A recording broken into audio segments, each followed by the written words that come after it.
Welcome. Today in front of me Nokia T20, and today I'll show you that the device comes with the charge brick inside the box.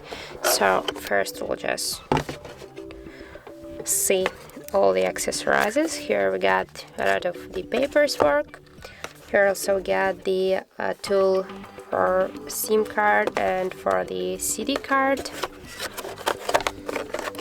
And here in this paper box we got the USB cable and the original Nokia charger brick with the specs here and with QR code. So if you'll ask the questions, does the device come with the charger brick, I'll say yes.